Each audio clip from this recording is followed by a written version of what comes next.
ஓம் ஸ்ரீ பிரித்யங்கரா தேவியே போற்றி போற்றி. நல்லதே நினைப்போம், நல்லதே நடக்கும். சக்தி பிரித்யங்கரா குழந்தைகளுக்கு இந்த தாயின் ஆசீர்வாதம் என்றுமே முழுமையாக கிடைக்கட்டும். இந்த வராகி அம்மா காலையிலிருந்தே உன்னோடு பேசுவதற்காக காத்து கொண்டிருக்கிறேன். என் தங்க பிள்ளையே, இவ்வளவு நாள் உன் வாழ்க்கையில் ஆட்டி படைத்து கொண்டிருந்த ஒரு பிரச்சனை இன்று நான் முடிவுக்கு கொண்டு வந்து விட்டேன். அதை உன்னிடம் சொல்வதற்காக தான் உன் அன்னை இவ்வளவு நேரம் உனக்காக காத்து கொண்டிருக்கிறேன்.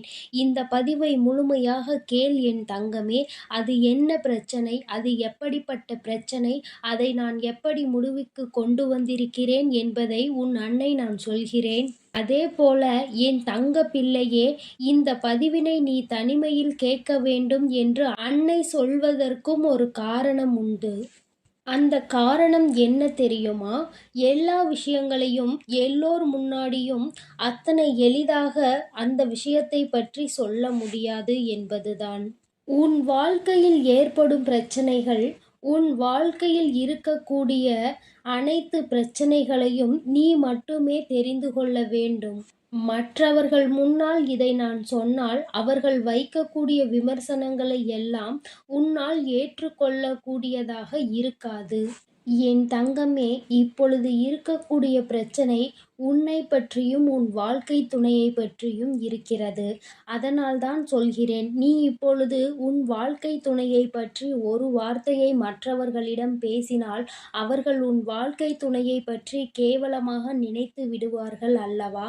அதனால்தான் அன்னை உன்னிடம் தனிமையில் இதை கேட்க சொல்லியிருக்கிறேன். என் தங்கமே, எத்தனைதான் கோபம் உனக்கு உன் உறவு மீது இருந்தாலும் மற்றவர்கள் அவர்களை பற்றி இப்படி பேசினால் அதை உன்னால் ஏற்றுக்கொள்ள முடியாது அல்லவா? இதனால் உனக்கு அங்கு மனவேதனைகள் தான் ஏற்படும் அல்லவா? இப்பொழுது நான் உனக்கு அதற்கான தீர்வினை கொண்டு வந்து விட்டேன். அதை நீ மற்றவர்களுக்கு முன் வெளிப்படுத்தாமல் நீ தனிமையில் கேட்டால் உன் மனதிற்கு ஒரு மிகப்பெரிய தெளிவு கிடைக்கும் என்பதற்காக தான் அம்மா சொல்கிறேன். என் தங்க பிள்ளையே, இந்த பிரச்சனை எப்பொழுது முடிவுக்கு வரும், இந்த பிரச்சனையில் இருந்து நான் எப்பொழுது தெளிவை பெறுவேன் என்று என் பிள்ளை நீ அழுது புலம்பியது ஏராளம் அல்லவா? அந்த நாட்களையெல்லாம் நினைக்கும் பொழுது உனக்கு இன்னும் மனவேதனையாக தான் இருக்கிறது. இந்த பிரச்சனை காலம் முழுவதும் தொடர்ந்து கொண்டே இருக்கிறதே, இதற்கு ஒரு முற்றுப்புள்ளி இல்லையா என்று என் குழந்தை நீ நினைக்கின்றாய். என் தங்கமே, பொதுவாகவே வாழ்க்கை துணை என்பது தான் பேச வேண்டிய இடத்தில் பேசாமல் நின்று கொண்டிருப்பதனால் அந்த அவமானத்தை தடுக்க நீ அந்த இடத்தில் பேச வேண்டிய நிலை ஏற்பட்டு விடுகிறது. நீ பேசுவதனால் அங்கே எல்லோரும் உன்னை கெட்டவர்களாக பார்க்கின்றார்கள். என் தங்கமே, இது உன் வாழ்க்கையில் நிதர்சனமாகவே நடந்து கொண்டிருக்கிறது. இதனால் உன் வாழ்க்கையில் ஏற்படும் சம்பவங்கள் எல்லாம் உனக்கு எதிராக செயல்படுகிறது. இதையெல்லாம் உன் வாழ்க்கை துணை புரிந்து கொள்ள வேண்டும். ஆனால் அங்கே சரியான நேரத்தில் பேசாமல் உனக்காக எதுவும் செய்யாமல் இருப்பதுதான் உன்னுடைய மனதிற்கு மிக பெரிய வேதனையை கொடுத்திருக்கிறது. உனக்கான உரிமையை பெற்று கொடுப்பதில் அவர்கள் சரியாக செயல்படவில்லை என்று என் குழந்தை நீ மனவேதனையில் இருக்கின்றாய். ஆனால் இதனை வெளிப்படையாக அவர்களிடம் ஒருபொழுதும் உன்னால் சொல்ல முடியவில்லை. காரணம், அவர்களுடைய எண்ணம் எப்பொழுது எப்படி இருக்கும் என்று உன்னால் இப்பொழுதுமே சரியாக யூகிக்க முடியவில்லை. ஏனென்றால் நேரத்திற்கு தகுந்தாற் போல அவர்களது மனமும் எண்ணமும் மாறிக்கொண்டே இருக்கிறது. இந்த நொடி நான் சொல்வது அவர்களுக்கு சரியென்று தோன்றினால் சிறிது நேரத்திலே நான் சொல்வது தவறு என்று சொல்கிறார்கள். இது போன்றுதான் வாழ்க்கையில் எல்லா விஷயங்களும் நடந்து கொண்டிருக்கிறது என்று என் குழந்தை நீ வேதனைப்படுகின்றாய். என் தங்கமே, உன் வாழ்க்கையில் உனக்கென்று இருக்கின்ற உரிமைகளை நிச்சயமாக மீட்டெடுக்கத்தானே வேண்டும்.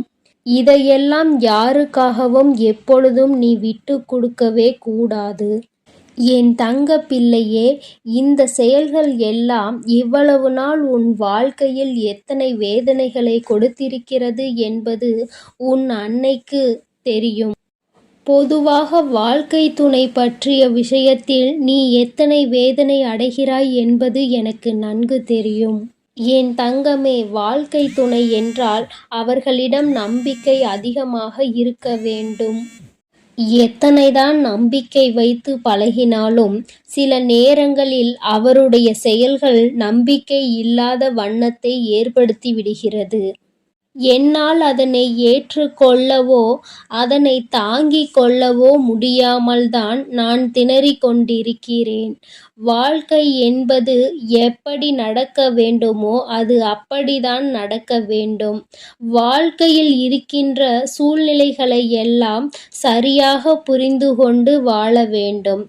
அப்படி புரிந்து கொண்டு வாழும் பொழுதுதான் இந்த வாழ்க்கை அழகானதாக மாறும் என்பதில் எந்த ஒரு மாற்று கருத்துமே கிடையாது. என் தங்கமே, இந்த நாளில் உன் தாயானவள் உன்னை தேடி வந்து கொண்டிருக்கும் பொழுது என் குழந்தையின் மனதிற்குள் இருக்கின்ற ஏக்கங்களை எல்லாமே ஒரே நொடியில் இந்த அம்மா தீர்த்து வைக்கத்தான் போகிறேன். என் குழந்தையே, என்னை வேண்டியவருக்கும் உன்னிடத்தில் வந்து உதவியை கேட்டவர்களுக்கும் நீ மிக பெரிய அளவில் உதவிகளை செய்து கொடுத்து கொண்டு இருக்கிறாய். என் தங்கமே, உன் மனதில் இருக்கின்ற அத்தனை எண்ணங்களும் பொய்யாகி போகப் போகின்றது.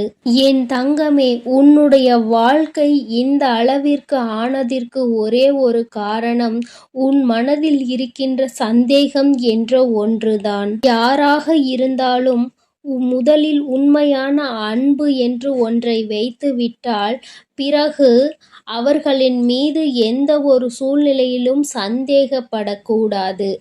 என்னவாக இருந்தாலும் அதனை பேசி மட்டுமே தீர்த்து கொள்ள வேண்டும். ஏனென்றால் இப்படி ஒருவருக்கொருவர் மனதிற்குள் ஒன்றை வைத்து கொண்டு வெளியில் ஒன்றை பேசிக்கொண்டு இருந்தால் வாழ்க்கையில் தொடர்ந்து பிரச்சனைகளும் வேதனைகளும் தான் வந்து கொண்டே இருக்கும் என்பதில் எந்த ஒரு மாற்று கருத்துமே கிடையாது.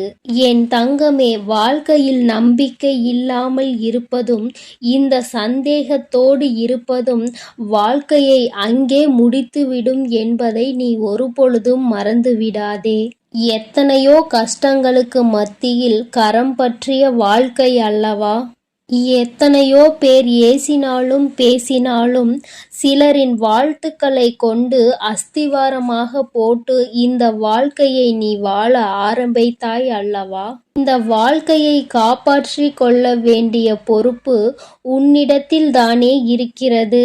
அதனால் ஒருபோதும் இந்த வாழ்க்கையை காப்பாற்றிவிட வேண்டும் என்ற பண்பிலிருந்து நீ ஒருபோதும் விலகிவிடக் கூடாது என் தங்கமே.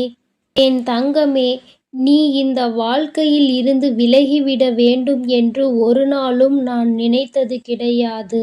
சந்தேகங்கள் அதிகமாக வருகிறது என்பதற்காக யாரையும் ஒரு நாளும் சந்தேகம் இல்லாமல் என்னால் பார்க்க முடியாது. அதற்கு காரணம் என்னுடைய மனதில் தோன்றுகின்ற சில எண்ணங்கள்தான். முக்கியமாக சில விஷயங்கள் உண்மையாகவே மாறிவிடுகின்றது. அதனால்தான் என் மனதில் சந்தேகம் என்று ஒன்று இன்று வந்து கொண்டிருக்கிறது என்பதில் எந்த ஒரு மாற்று கருத்துமே கிடையாது என்பதை நீ நினைக்கின்றாய். என் தங்கமே, உன் மனதிற்குள் இருக்கின்ற இந்த எண்ணம் இன்னும் சில நேரங்களில் ஈடேறப் போகின்றது. நீ நினைப்பது எல்லாம் நடக்கப் போகின்றது. பணக்காரர்கள் ஏழைகள் என்றெல்லாம் இங்கு யாருக்கும் கிடையாது என்பதை புரிந்து கொண்டு உண்மையான அன்பு என்ற ஒன்று யாரிடத்தில் இருந்தாலும் அதை முழுமையாக ஏற்றுக்கொள்ள வேண்டும் என்பதை என் குழந்தை நீ புரிந்து கொண்டால் போதும். என் தங்கமே, இந்த வாழ்க்கை உனக்கு சந்தோஷமான பக்கத்தை காண்பிப்பதற்காக காத்து கொண்டிருக்கிறது என்பதை நீ புரிந்துகொள். என் அன்பு பிள்ளையே, உன் வாழ்க்கையில் இத்தனை கஷ்டங்களுக்கும் பிரச்சனைகளுக்கும் காரணம் உன் மனதில் எழுகின்ற சந்தேகம் என்ற கொடிய நோய்தான் என்பதை உணர்ந்துகொள். இந்த சந்தேகம் என்ற ஒன்றை உன் வாழ்வில் இருந்து எடுத்துவிட்டால் உன் வாழ்க்கை சந்தோஷமாக மாறிவிடும்.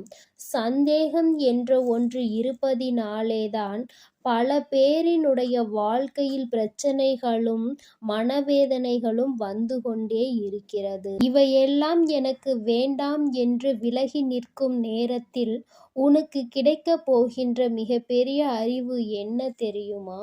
வாழ்க்கையில் எந்த ஒரு சூழ்நிலையிலும் வாழ்க்கை துணையினுடைய எண்ணங்கள் என்னவென்பதை தெரியாமல் ஒரு நாளும் சந்தேகப்படக்கூடாது. என் தங்கமே, அவர்கள் அமைதியாக இருப்பதனால், அவர்களுக்கும் நீ சேர்த்து வைத்து பேசுவதனால் உன்னை அதிகமாக பேசுகிறாய் என்று சொல்லிவிடுகிறார்கள். என் தங்கமே, நரம்பில்லாத நாக்கு அல்லவா, என்ன வேண்டுமானாலும் சொல்லிவிட்டு போகட்டும். என் தங்கமே, இதையெல்லாம் தாண்டி நீ உன் வாழ்க்கையில் மிக பெரிய வெற்றியினை பெறத்தான் போகின்றாய். என் பிள்ளையே, உன் மனதிற்குள் இருக்கின்ற அத்தனை எண்ணங்களும் ஆசைகளும் நிறைவேறத்தான் போகின்றது. அன்பு பிள்ளையே, உன் தாயானவளுக்கு நீ செய்ய வேண்டியது எல்லாம் உன் மனதில் இருக்கின்ற சந்தேகங்களையும் துக்கங்களையும் வேதனைகளையும் விடுத்து நம் தாயானவள் நம்மை காப்பாற்றுவாள் என்ற எண்ணம் உனக்குள் தோன்ற வேண்டும் என்பதுதான். எப்பொழுதும் உனக்கு துணையாக நின்று கொண்டிருப்பது இந்த வராகியானவள் என்பதை நீ ஒருபொழுதும் மறந்து விடாதே. என் தங்கமே, இந்த வராகி அம்மாவினுடைய அருளும் ஆசீர்வாதங்களும் என் தங்க பிள்ளைக்கு எப்பொழுதும் இருந்து கொண்டே இருக்கும் என்பதையும் நீ மறந்து விடாதே. அதனால் நீ எதற்காகவும் கலங்காதே, எதை நினைத்தும் வருந்தாதே. நான் உன்னோடு தான் இருக்கிறேன். உனக்குள் இருக்கும் இந்த சந்தேக உணர்வுகளை எல்லாம் விரட்டி அடித்து உன்னையும் உன் உறவையும் சேர்த்து வைத்து நான் உங்கள் இருவரையும் சந்தோஷமான மற்றும் மனநிறைவான வாழ்க்கையை வாழ வைக்கத்தான் போகிறேன் என்பதை நீ உணர்ந்து கொள் என் தங்கமே. எப்பொழுதும் எந்த ஒரு சூழ்நிலையிலும் உன்னுடைய துணையை மட்டும் நீ சந்தேகத்திற்கு ஆட்கொள்ளாதே. அப்படி செய்து விட்டாயானால் பிறகு எவ்வளவு சந்தோஷங்கள் இருந்தாலும் வாழ்க்கையில் சந்தோஷம் என்பதே இருக்காது என்பதை உணர்ந்து கொள் என் தங்க. என் அன்பு குழந்தைக்கு இந்த சக்தி பிரித்யங்கராவின் அன்பும் ஆசீர்வாதமும் முழுவதுமாக கிடைக்கும். ஓம் ஸ்ரீ பிரித்யங்கரா தேவியே போற்றி போற்றி. ஓம் ஸ்ரீ பிரித்யங்கரா தேவியே போற்றி போற்றி.